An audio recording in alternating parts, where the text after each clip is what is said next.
Fit the third, the baker's tale. They roused him with muffins, they roused him with ice, they roused him with mustards and cress, they roused him with jam and judicious advice, they set him conundrums to guess. When at length he sat up and was able to speak, his sad story he offered to tell, and the bellman cried, "Silence, not even a shriek," and excitedly tingled his bell.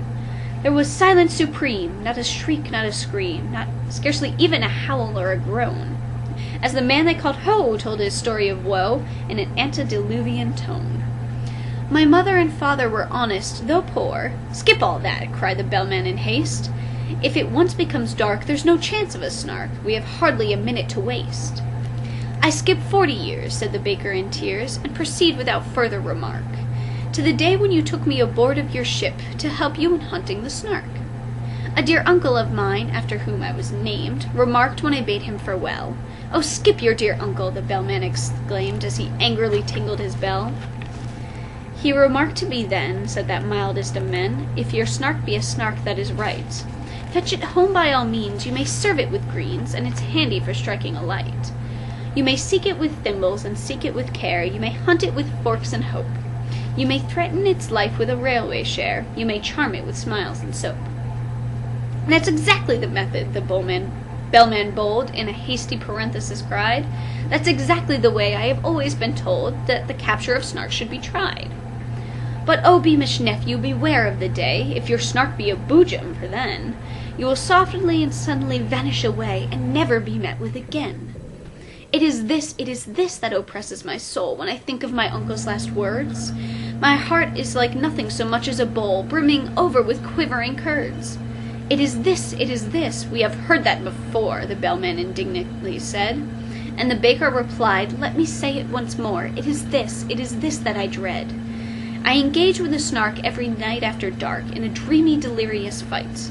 I serve it with greens in those shadowy scenes, and I use it for striking a light.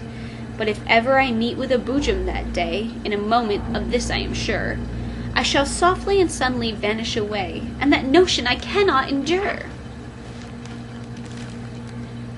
Fit the fourth, the hunting. The bellman looked uffish and wrinkled his brow. "If only you'd spoken before. It's excessively awkward to mention it now, with the Snark, so to speak, at the door. We should all of us grieve, as you well may believe, if you never were met with again. But surely, my man, when the voyage began, you might have suggested it then.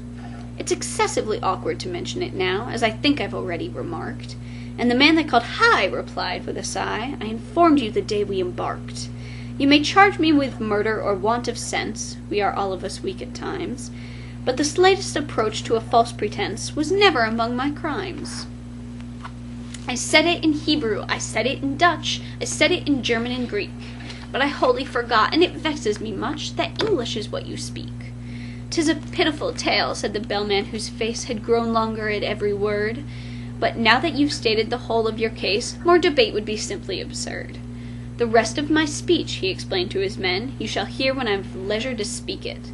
But the Snark is at hand, let me tell you again, 'tis your glorious duty to seek it. To seek it with thimbles, to seek it with care, to pursue it with forks and hope, to threaten its life with a railway share, to charm it with smiles and soap. For the Snarks are a peculiar creature that won't be caught in a commonplace way.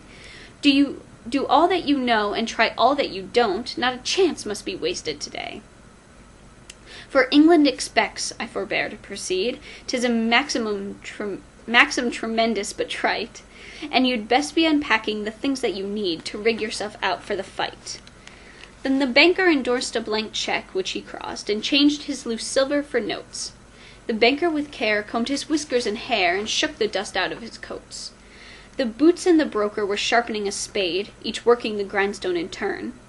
But the beaver went on making lace and displayed no interest in the concern.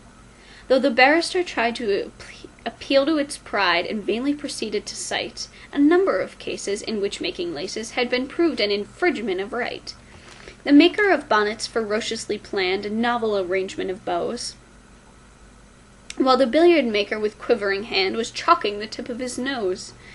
But the butcher turned nervous and dressed himself fine, with yellow kid gloves and a ruff, said he felt it exactly like going to dine, which the bellman declared was all snuff. Introduce me now. Now there's a good fellow, he said, if we happen to meet it together. And the bellman, sagaciously nodding his head, said, That must depend on the weather.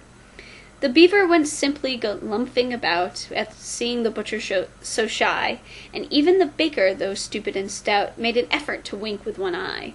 Be a man, said the bellman in wrath as he heard the butcher beginning to sob. Should we meet with a Jubjub, that desperate bird, we shall need all our strength for the job. Fit the Fifth, the beaver's lesson. They sought it with thimbles, they sought it with care, they pursued it with forks and hope. They threatened its life with a railway share, they charmed it with smiles and soap. Then the butcher contrived an ingenious plan for making a separate sally, and had fixed on a spot unfrequented by man, a dismal and desolate valley. But the very same plan to the beaver occurred, it had chosen the very same place, yet neither betrayed by a sign or a word the disgust that appeared in his face. Each thought he was thinking of nothing but Snark and the glorious work of the day, and each tried to pretend that he did not remark that the other was going that way. But the valley grew narrow and narrower still, and the evening got darker and colder, till, merely from nervousness, not from goodwill, they marched along shoulder to shoulder. Then a scream shrill and high rent the shuddering sky, and they knew that some danger was near. The beaver turned pale to the tip of its tail, and even the butcher felt queer. He thought of his childhood left far, far behind, that blissful and innocent state. The sound so exactly recalled to his mind a pencil that squeaks on a slate. "'Tis the voice of the Jubjub," he suddenly cried, this man that they used to call Dunce. "As the bellman would tell you," he added with pride, "I have uttered that sentiment once. 'Tis the note of the Jubjub, keep count, I entreat, you will find I have told it you twice. 'Tis the song of the Jubjub, the proof is complete, if only I've stated it thrice." The beaver had counted with scrupulous care, attending to every word. But it fairly lost heart and outgrabe in despair when the third repetition occurred. It felt that, in spite of all possible pains, it had somehow contrived to lose count, and the only thing now was to rack its poor brains by reckoning up the amount. "Two added to one, if that could be but done," it said, with one's fingers and thumbs, recollecting with tears how, in earlier years, it had taken no pains with sums. "The thing can be done," said the butcher, "I think. The thing must be done, I am sure. The thing shall be done. Bring me paper and ink, the best there is time to procure." The beaver brought paper, portfolio, pens, and an ink in unfailing supplies, while strange, creepy creatures came out of their dens and watched them with wondering eyes. So engrossed was the butcher, he heeded them not, and he wrote with a pen in each hand, and explained all the while in a popular style which the beaver could well understand. Taking 3 as a subject to reason about, a convenient number to state, we add 7 and 10, and then multiply out by 1,000 diminished by 8. The result we proceed to divide, as you see, by 992, then subtract 17, and the answer must be exactly and perfectly true.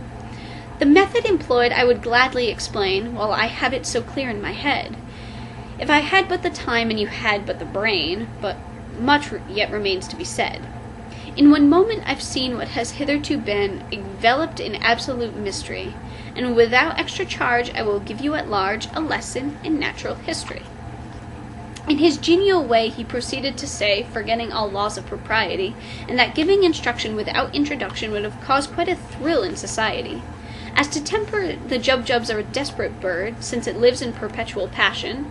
Its taste in costume is entirely absurd, it is ages ahead of the fashion. But it knows any friend it has met once before, it will never look at a bribe, and in charity meetings it stands at the door and collects, though it does not subscribe.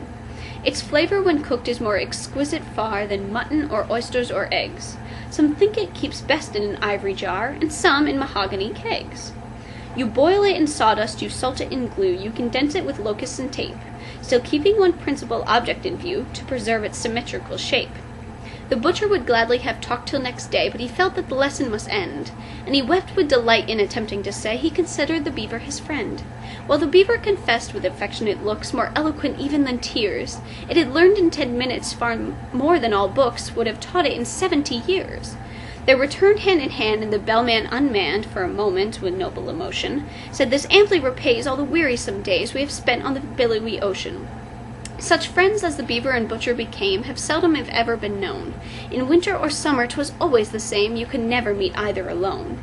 And when quarrels arose, as one frequently finds quarrels will, spite every endeavor, the song of the Jubjub recurred in their minds and cemented their friendship forever.